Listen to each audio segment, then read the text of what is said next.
Hi there. The Keeper Company asked me the question, what do clubs look for in particular academies when they take goalkeepers on trial? From my experience, I've had 9 years head of academy goalkeeping at Swindon Town, 4 years working first team environment at Swindon, Forest Green and Walsall, and I've got my own private goalkeeping school for grassroots goalkeepers, www.stevehalegoalkeeping.co.uk. So what I would say is every club, every academy might have their own philosophies in terms of what they look for from a keeper, but generally speaking, most academies nowadays, obviously, they're looking for goalkeepers that are comfortable with the ball at their feet. I think still the first priority remains that desire to keep the ball at the back of the net.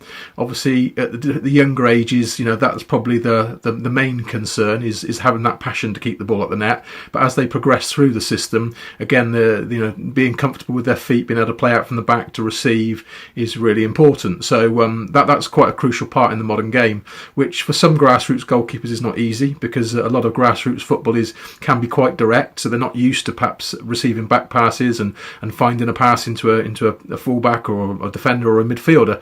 So that can be quite a difficult part for them when they come in on trial. But that's certainly one aspect that a lot of academies will be looking for, because the goalkeeper in the modern game needs to be good with their feet. So certainly something to concentrate on.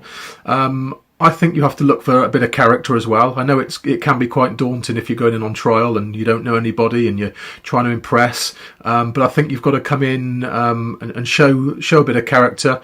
Make sure you sort of try and fit in quite quickly. Get to know your teammates that you're playing with. Get to know the coaches that you're working under.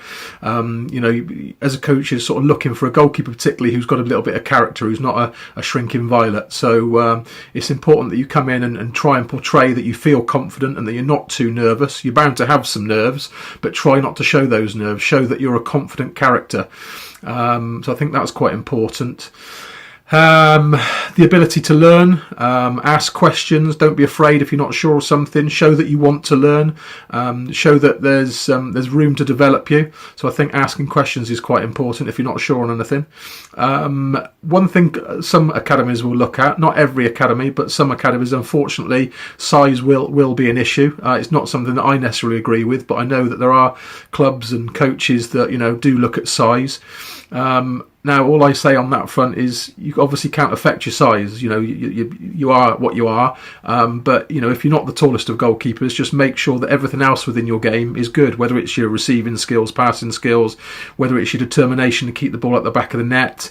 In terms of crosses, making positive decisions, and physically, can you be quick around the goal? Can you have a good spring? Are you good at jumping? So you can't affect your height, but you can still deal with crosses. Even if you're not the biggest. So just make sure that, if you're not the biggest, it doesn't impact on you. You can still affect the game in a positive manner, because, as I say, there's nothing you can do about your height, obviously.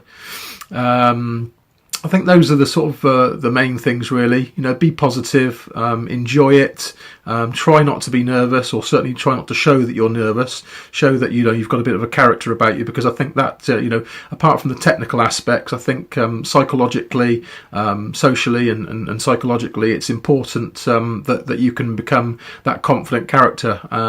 It's just an important part of the game nowadays. But most of all, give it your best shot. Don't put too much pressure on yourself, especially if you're at a young age. If it doesn't happen for you early on, go and get more experience. You still might get back into the academy system at a later date. So just take it for what it is, give it your best shot, but don't be too downbeat if you don't get in. And as I say, time will be on your side, and there might be opportunities further down the line.